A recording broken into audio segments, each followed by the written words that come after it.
Senhoras e senhores, para o início das apresentações, convidamos o gerente de pesquisa da Euromonitor, Alexis Frick, para falar sobre panorama do e-commerce, cross-border e oportunidades de negócios. Bom dia. É um prazer muito grande estar aqui hoje falando de uma temática que eu acho tão relevante, tá? Para o Brasil, para a América Latina. Queria agradecer o convite do Marcos, o convite da Câmara. De fato, sempre quando eu tenho a oportunidade de falar sobre exportações da América Latina, eu sempre aceito esse convite. Hoje a gente é a 9ª economia do mundo. E quando a gente fala em termos de exportação, a gente está em 23º no ranking de exportação mundial. Então isso é algo para se pensar. Isso não é uma coisa difícil de explicar, apesar de ser instigadora. A gente é um mercado de 200 milhões de pessoas e é muito atrativo focar nesse mercado que é tão grande, né? Só para ter uma ideia da magnitude desse mercado, em 2015, o setor de alimentos industrializados atingiu aí vendas para o consumidor final de 90 bilhões de dólares. Tá? Um crescimento ano a ano de 7 bilhões de dólares entre 2010 e 2015. 7 bilhões de dólares é o tamanho do mercado de alimentos industrializados do Portugal. Então a gente adicionou no mundo Portugal por ano em consumo de alimentos industrializados. Quando a gente fala em cosméticos, e higiene pessoal e cuidados pessoais, o nosso mercado em 2015 chegou a 30 bilhões de dólares. Um crescimento aí entre 2010 e 2015 de 2 bilhões de dólares. Esse é o mercado do Chile. Então a gente adicionou no mundo Chile por ano. Então é muito tentador para a gente focar no mercado nacional. Só que quem aqui investe na bolsa ou tem investimentos em geral? Pode levantar a mão? Bom, tem o pessoal. Esperava, na verdade, um pouquinho mais. Mas o interessante é que uma das regras básicas de investimento é você diversificar. Você diversificar suas fontes, você diversificar suas apostas. E a partir do momento que a gente foca só no mercado nacional, a gente não está diversificando. Quando o mercado nacional sofre, a gente sofre junto. Que é a história que a gente viu aqui na indústria brasileira. Eu ouvi algumas histórias interessantes hoje de manhã, inclusive de empresas que passaram muito bem durante esse período de crise por já ter essa diversificação de clientela, não só focado no mercado local, mas também internacional. Então, isso é um ponto muito importante para a nossa região como um todo. E a internacionalização não é uma coisa que acontece de uma hora para outra, é uma coisa de médio e longo prazo. Então, a grande história do Brasil que se repetiu, é quando a gente tem uma crise, a gente começa a olhar para fora. Aí volta, reaquece a economia local, a gente esquece fora, já foca aqui dentro, porque é muito mais fácil. Então, acho que até um desafio para a Câmara, um desafio para os órgãos, de forma geral, instituições, dos setores, como que a gente fomenta essa visão de médio e longo prazo, e não só focar na visão de curto prazo, que é muito mais tentadora. É um ponto também muito importante para a gente ter uma internacionalização efetiva. E a gente já teve um spoiler do vice-presidente, a gente hoje é 4% só da população, da economia mundial. A partir do momento que a gente não olha para fora, a gente está deixando 96% da economia mundial de fora. E não só isso, a gente não está se inserindo na cadeia global de produção. A partir do momento que a gente não se insere nessa cadeia, a gente tem menos competição. A gente é menos produtivo, a gente é menos eficiente. Por que alguém de fora vai comprar da gente se a gente é menos eficiente? Então a competição ela é boa. A gente precisa estar inserido nessa cadeia e nessa economia global. E por isso que eu acho que é uma temática tão relevante de ser colocada em eventos desse tipo. Meu nome é Alexis Frick, eu sou gerente de pesquisa da Euromonitor International, sou responsável por uma equipe que faz toda a pesquisa no Brasil. Tá? E para essa apresentação em específico, a gente vai falar sobre o e-commerce na América Latina, na região da América Latina. A ideia aqui é passar sobre algumas informações macro, algumas informações gerais, que são muito importantes quando vocês estiverem definindo o planejamento estratégico de vocês, né? Em que mercados vocês vão focar, em que categoria de produtos vocês vão focar, tá? E essa mesma lógica que a gente vai ter aqui, essas mesmas informações que a gente vai levantar para a América Latina, podem ser aplicadas para outras regiões, levando em consideração e tentando entender qual que é a característica de cada uma das regiões em relação a esses pontos que a gente vai explorar. Tá?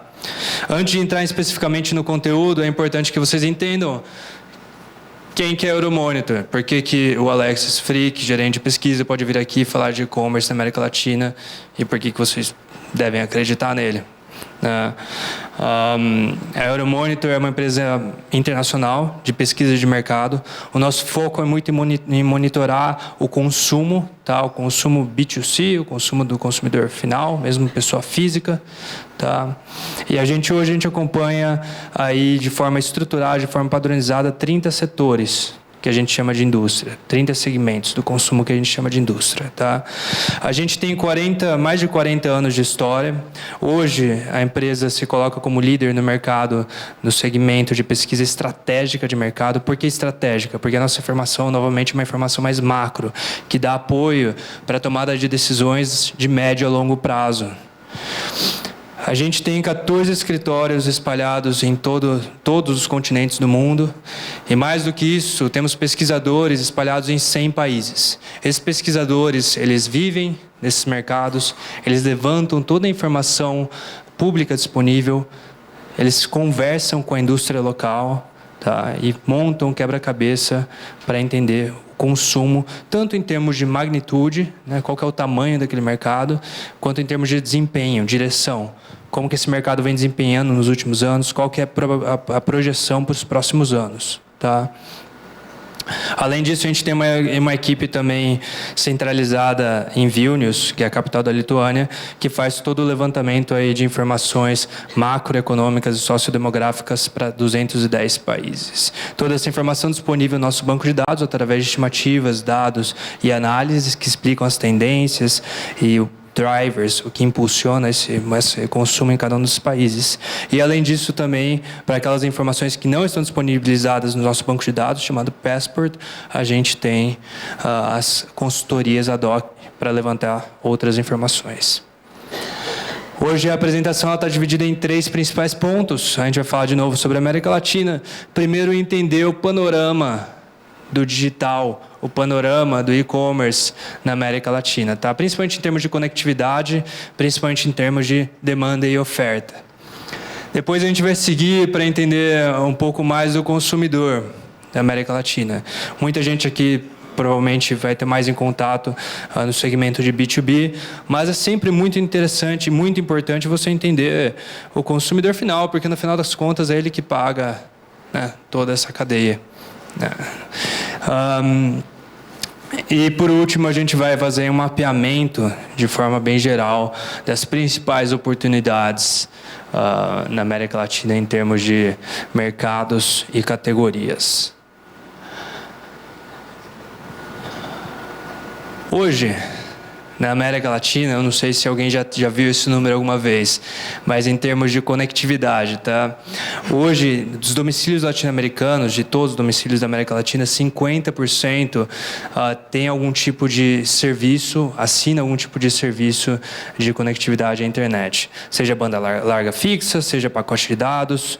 Então, a gente é uma das regiões mais populosas do mundo e a gente tem metade da população conectada, de fato, à internet. Então, é um canal muito relevante aqui para a região. Apesar disso, a gente tem um potencial muito grande ainda de inclusão digital, que são esses outros 50% domicílios. Né? Um fato muito interessante aqui de olhar também é que a gente tem uma oferta muito boa, principalmente em termos de banda móvel, de internet móvel. Hoje, 69%, aí quase 70% de todas as assinaturas de telefonia incluem um pacote de dados na América Latina. Mais do que isso, 95% da população da América Latina está localizada num território que é coberto pelo menos por um serviço de 3G. Isso é acima de muitas outras regiões, como obviamente a África, Oriente Médio, também a Ásia do Pacífico, mas também a própria Europa Oriental, que está abaixo disso, por volta de 89%. Então a gente tem uma oferta aqui bastante disseminada também, tá? Mais do que se entender qual que é o nível de conectividade, a gente precisa entender qual que é a predominância do tipo, né, de acesso à internet. Esse gráfico, que a princípio parece um gráfico mais complicado, ele é bastante simples. O eixo vertical, o eixo Y, ele mostra o indicador de conectividade em casa, ou seja, através da banda fixa, né, banda larga fixa. E o eixo X, ele mostra o nível de conectividade móvel. A gente pode ver que todos os países da América Latina, eles estão um pouco mais para a direita e mais para baixo, né?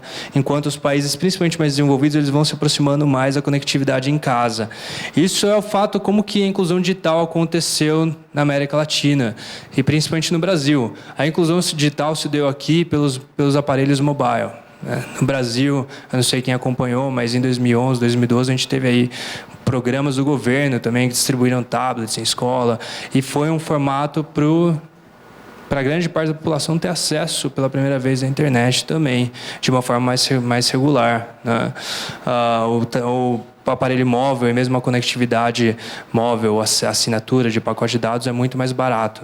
Enquanto nos países desenvolvidos, essa conectividade se deu primeiro pelos computadores, né? E ainda é uma predominância também em muitos mercados, o acesso através da banda fixa, né? Isso tem um impacto direto, a gente vai ver na forma como o consumidor utiliza as plataformas online e realiza as suas compras. Um dos grandes desafios e uma das grandes barreiras aí para inclusão digital na América Latina é, primeiro, a questão econômica mesmo, né? A gente tem, de fato, uma disparidade muito grande econômica na região, que o indicador Gini mostra isso, o nível de disparidade, esse gráfico da esquerda, de diferentes países e regiões. E hoje a nossa região é uma das que apresenta aí maior no mundo, disparidade econômica. Isso faz com que o acesso fique limitado à parcela da população mais rica. Mais do que isso, uma disparidade econômica, a gente também tem aí níveis da oferta bastante caros em termos de preço, né?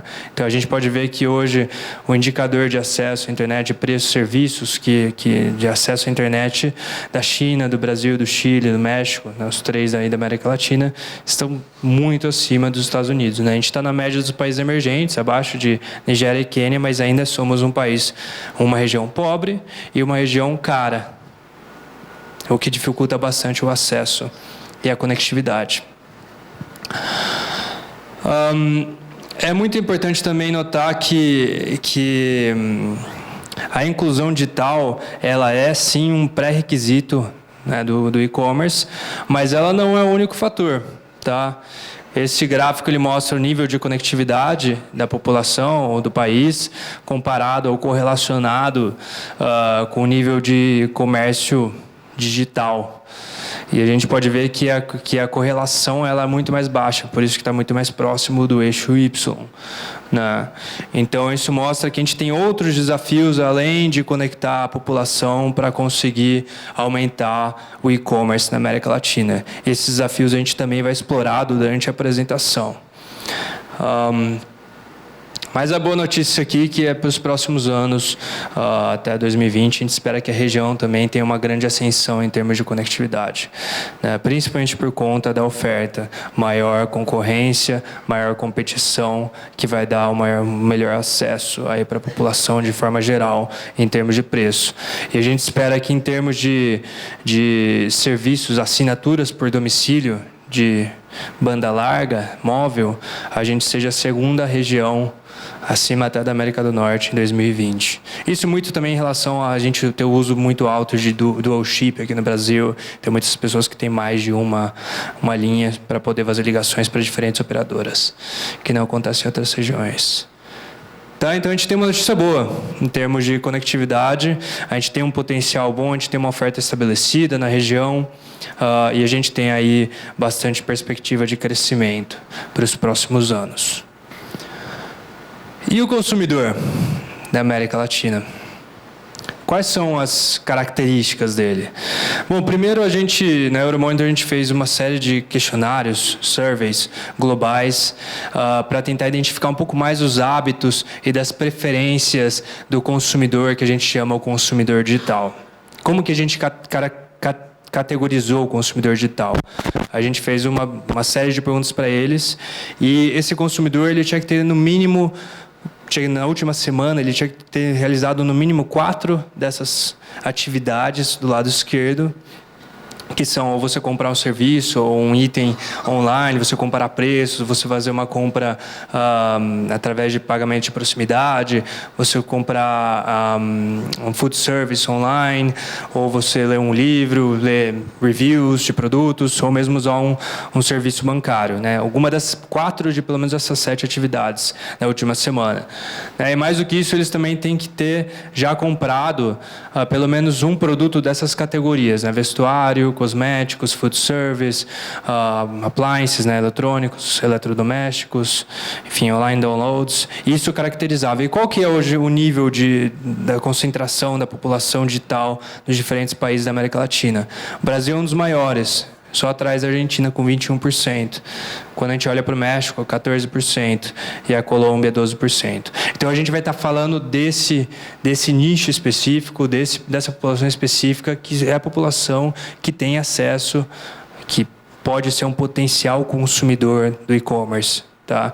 É importante segmentar bem essa população, porque a gente não está falando de toda a população da América Latina. Hoje, tem 2 palavras que definem o consumidor digital na América Latina. A primeira palavra é juventude e a segunda palavra é riqueza. Tá? 57% de todos os consumidores digitais da América Latina estão na faixa de 24 a 34 anos de idade. Tá? E a renda média dessa população digital na América Latina, ela é 50% acima da média da renda da população geral. Então, a gente está falando de uma população bastante elitizada em termos da América Latina. Isso é muito importante quando vocês pensam na sua estratégia de plataforma ou mesmo com qual varejista online vocês vão fazer parceria, porque vocês precisam ter certeza que vocês estão conversando com o consumidor certo. Tá? Um lado aqui também bastante interessante da América Latina, que até pode ser vista como uma oportunidade para aqueles que trabalham com marketing, estratégia de marketing, é que o latino-americano ele é menos preocupado com questões de invasão de privacidade do que a maior parte do mundo. Isso é uma coisa bastante notável para eu que trabalho com pesquisa e tenho que pesquisar todo tipo de produto, né? Então eu vou lá, coloco no Google meia calça, né? E aí, de repente eu entro no Mercado Livre e fico me oferecendo meia calça de tudo quanto é lado, né? Então isso é bastante comum e isso é visto em muitas regiões, isso é visto como uma invasão da privacidade, né? E a gente pode ver que a América Latina, a gente perguntou para os consumidores quem que achava que isso era uma invasão de privacidade, e a América Latina eles não tinham muito problema com isso, né? Enquanto na Inglaterra, por exemplo, mais de 50% aí acreditavam que era sim uma invasão de privacidade. Isso apenas aí menos de uns 10% não acreditavam que era, né? Então isso também é uma oportunidade aí também, uma forma também bastante eficiente que pode se trabalhar aqui na América Latina em termos de estratégia de marketing, tá? Um outro ponto que a gente já falou que a oferta e todo esse processo de digitalização isso aconteceu através principalmente dos dispositivos mobile. A gente tem hoje 2 dispositivos mobile principais, né, que são os tablets e que são os smartphones.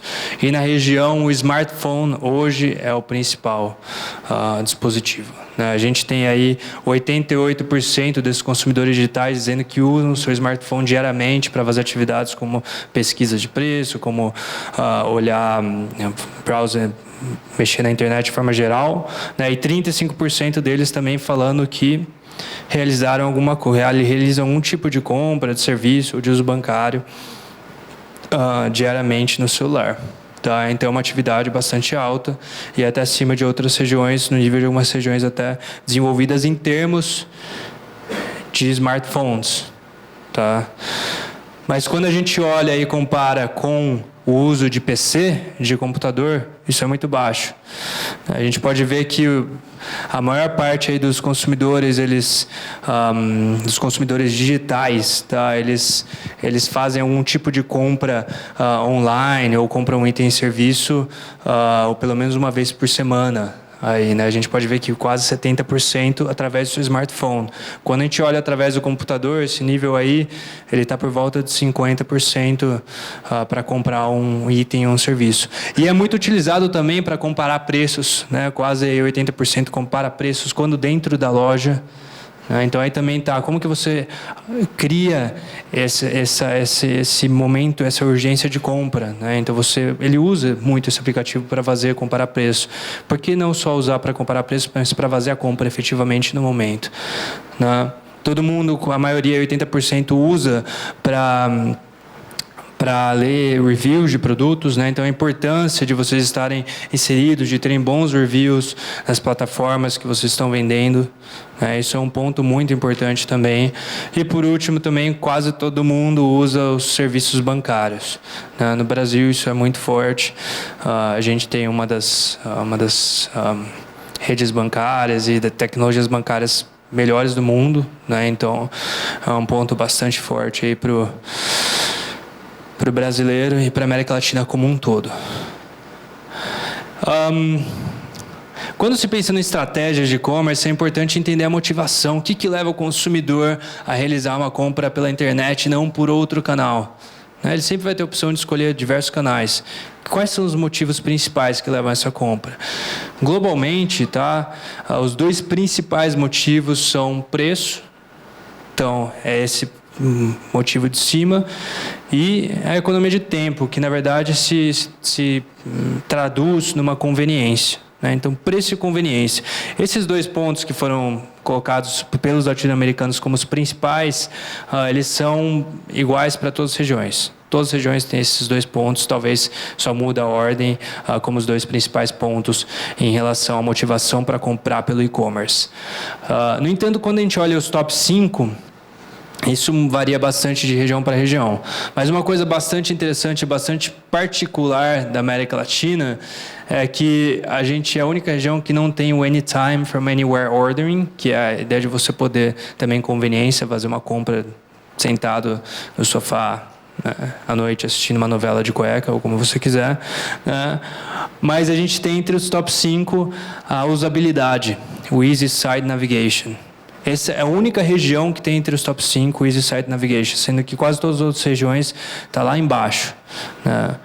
E por que para a gente é tão importante a usabilidade? Porque hoje a gente tem a predominância do smartphone. O smartphone não é um dispositivo muito amigável para fazer compras de forma geral. Quem já fez compras aqui através de um telefone móvel? Então a gente está falando aí com a parcela jovem e rica, né, da América Latina.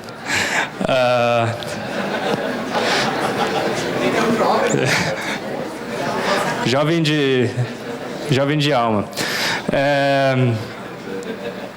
Então a ideia é que justamente é um processo mais difícil. A tela pequena, né, você não conseguir passar de uma tela para outra, você tem que colocar o seu CEP ou qualquer coisa para cadastrar o seu cartão. Enfim, é menos amigável. E isso é um ponto muito importante. O foco na usabilidade é um diferencial muito grande, tá? E o foco no mobile.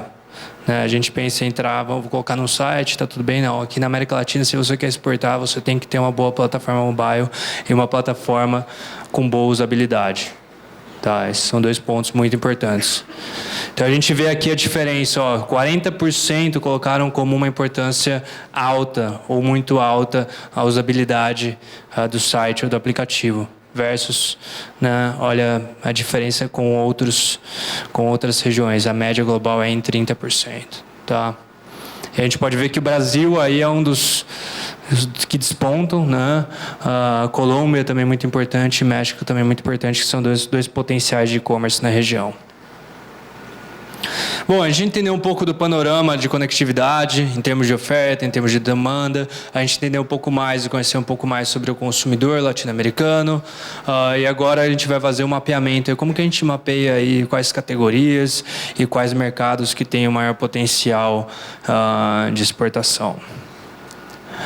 O primeiro ponto, e acho que o Guilherme vai falar bem disso, são os desafios, né? É sempre muito importante a gente ter em vista os desafios e encarar eles de uma forma positiva, né? A empresa que foca nos desafios e traz soluções inovadoras para superar esses desafios, normalmente são as empresas que acabam se destacando, né? Hoje a gente tem alguns desafios que deixam aí mais, que saltam os olhos na região da América Latina, né?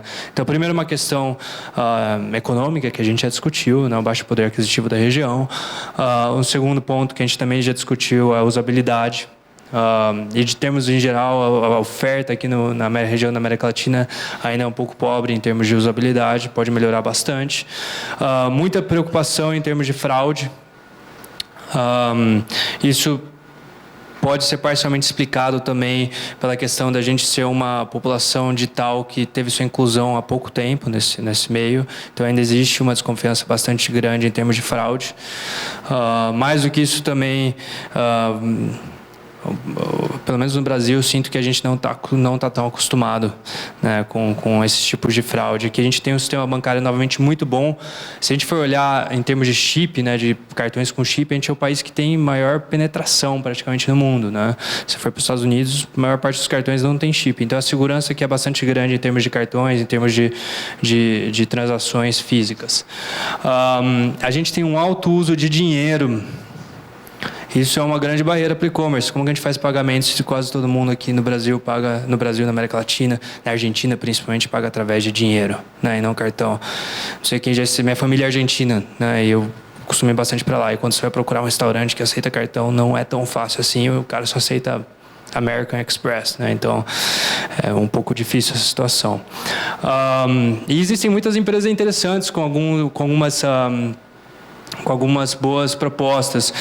Por exemplo, o Mercado Livre. O Mercado Livre ele tem uma associação ele tem uma parceria com uma das maiores redes varejistas do país, que acho que o nome é Maxioto, se eu não me engano, no qual você compra pelo Mercado Livre e você faz o pagamento na loja, em dinheiro, né? Você encontra essa loja em qualquer lugar. Então, uma forma aí inovadora de você superar essas barreiras.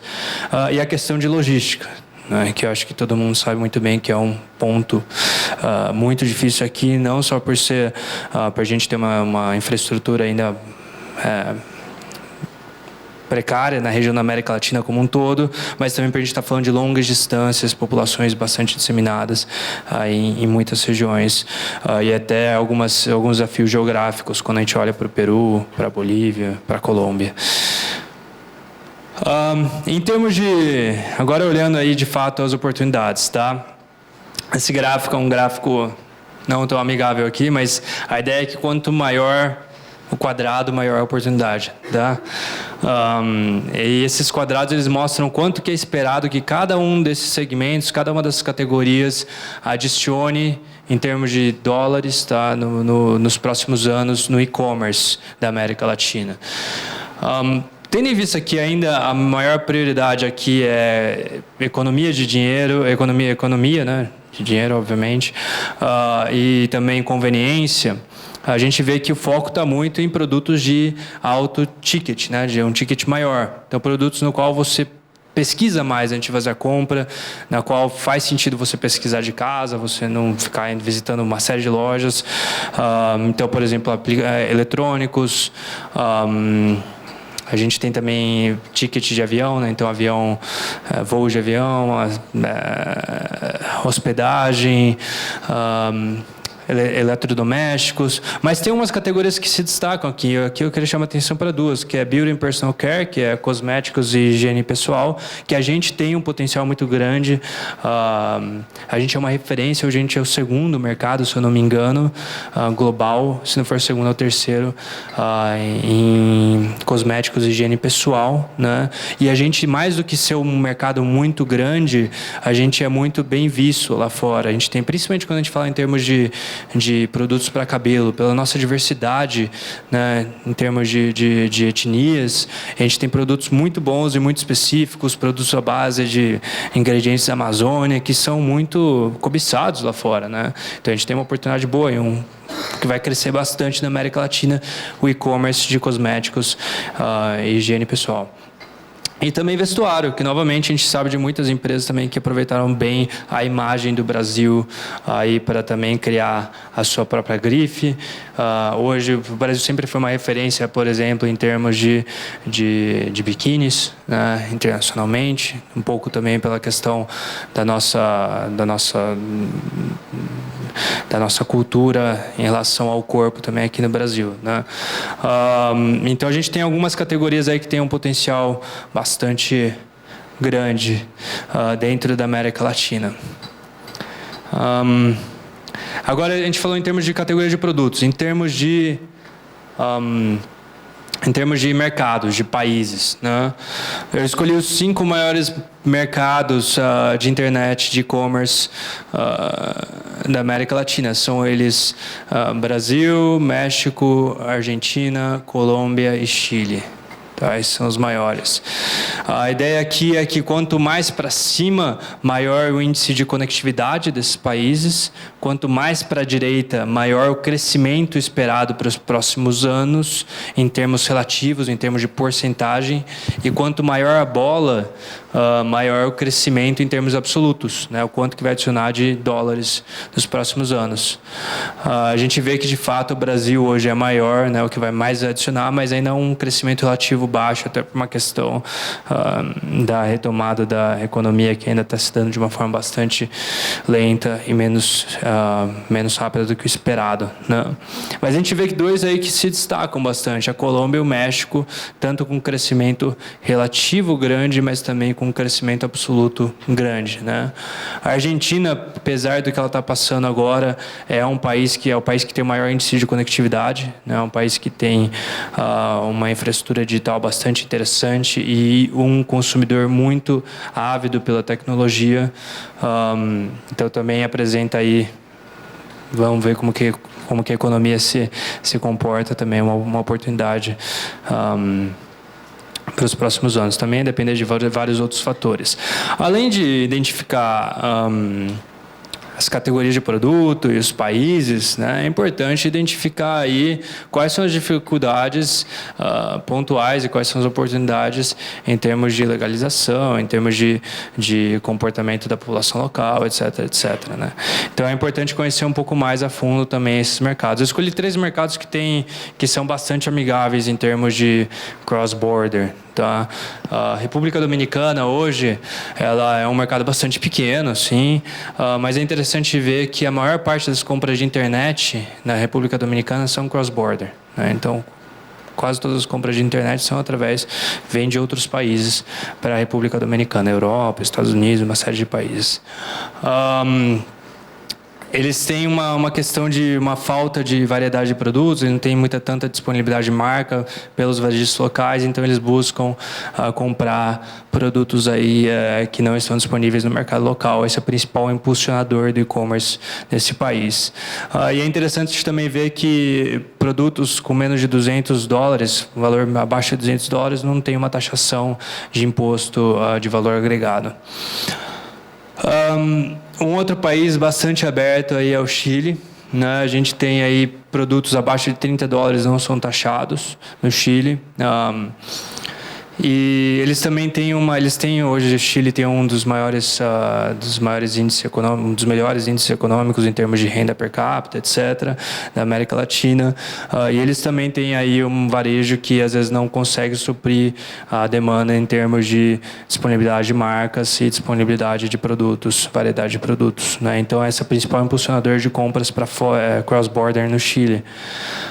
E é interessante ver que eles compram muitos livros através do e-commerce na Chile, do cross-border, né? Porque o livro ele tem um imposto mais alto. O livro comprado localmente ele tem um imposto mais alto no Chile e fica até mais barato comprar fora do Chile e mandar importado que comprar no próprio Chile muitas vezes.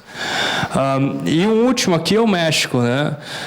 O grande problema do México é que ele está colado nos Estados Unidos, né? Então, você vai ter uma disputa grande. Se o Trump não fizer o famoso muro dele, né? Você vai ter uma disputa grande com os Estados Unidos aqui.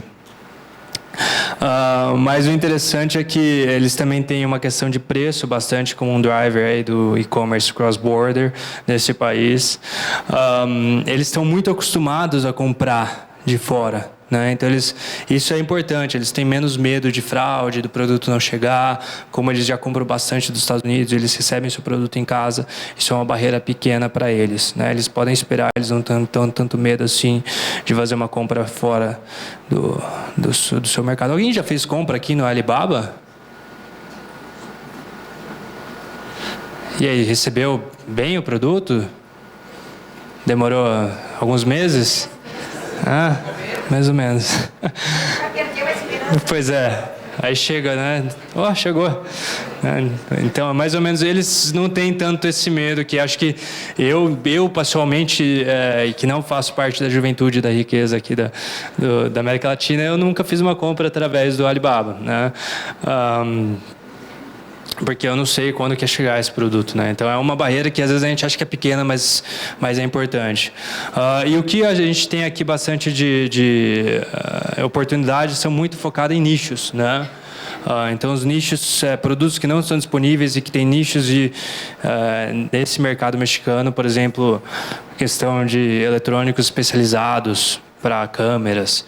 É um nicho que a gente tem visto também, é um nicho de produtos para pet, né? Então isso é muito interessante. Hoje no México, você pode registrar oficialmente o seu cachorro como membro da família, né? Então você leva o seu cachorro para uma instituição, você assina um documento e o cachorro também assina esse documento colocando a patinha lá. E ele vira oficialmente um membro dessa família. O que é engraçado. E assim, eu vejo hoje, outro dia eu abri o Amazon e eu vi que a maior parte no Amazon do México, né? A maior parte dos produtos comprados de acessórios para cachorros no México são importados. Parece lá no Amazon, parece imported, né? Então a maior parte da oferta também é importada lá, de produtos aí especificamente para cachorros. Tá. Eu sei que essas são oportunidades muito nichos, eu sei que isso é uma visão bem mais macro, né, de todos esses pontos, mas é importante a gente pensar esse racional e tentar aplicar esse racional, tendo em vista aí outras regiões, outras categorias de produto, quando vocês quiserem dar o primeiro passo, né? Esse é só o primeiro passo e por isso que é a ideia de abrir esse evento, porque depois a gente vai focar mais especificamente na parte operacional, na parte tática, depois com o Marcos a gente também vai ter aqui um passo a passo de como internacionalizar, como exportar com a sua empresa. Então, alguns takeaways em relação à apresentação, algumas conclusões e recomendações, tá? Primeiro, se você está falando em América Latina, você está falando em mobile, você está falando em smartphone e você precisa garantir que de fato você tem uma boa plataforma em termos de usabilidade, né? A gente está falando com um público mais jovem, com um público mais rico, né? Então isso também é importante para você definir que tipo de produto que você vai oferecer. Apesar também de a gente estar falando em uma população que prioriza ainda um consumidor, que prioriza ainda as questões de economia de dinheiro e de conveniência no e-commerce, a gente ainda tem que ter uma atenção muito grande à usabilidade das nossas plataformas, se a gente quiser ser bem sucedido. E em qualquer processo de mapeamento de oportunidades, seja em outras regiões, seja em outras categorias, outros produtos, vocês precisam levar em consideração o panorama digital, né? O panorama digital ele difere de região para região bastante e essas nuances, por mais pequenas que sejam agora, são as nuances que fazem diferença no seu planejamento aí de médio e longo prazo. Se você precisa entender o consumidor, né, os hábitos e preferências desse consumidor, por mais que você não vá ofertar diretamente para o consumidor final, você precisa ter certeza que o seu cliente entende isso, né? A gente quer trabalhar com clientes que também são sustentáveis a médio e longo prazo também. você tem que entender também o potencial para os próximos anos aí de crescimento das diferentes categorias dos diferentes mercados. E para isso vocês precisam de informação, né? A melhor decisão, não existe uma decisão perfeita, né? Todas as decisões são feitas com base nas informações que a gente tem acesso. Então, quanto mais informação vocês tiverem sobre esse mercado, mais provável que vocês vão ser bem-sucedidos nesse mercado. E pensar em médio e longo prazo, né? A gente nunca vai transformar o Brasil de 23º para nono, de um ano para o outro, ou de 2 anos para outro, ou de mesmo 4, 5 anos para outro. A gente tem que pensar em longo prazo. Quando essa crise passar, a gente tem que continuar pensando aí que a exportação é estratégica para o nosso país e é estratégica para a saúde das empresas de vocês também. Acho que é isso. Esses são os meus contatos. E eu também vou estar disponível. Eu tenho muito interesse em conhecê-los, em saber das iniciativas aqui da região sul, que é uma região muito importante e muito inovadora também no nosso país. Muito obrigado.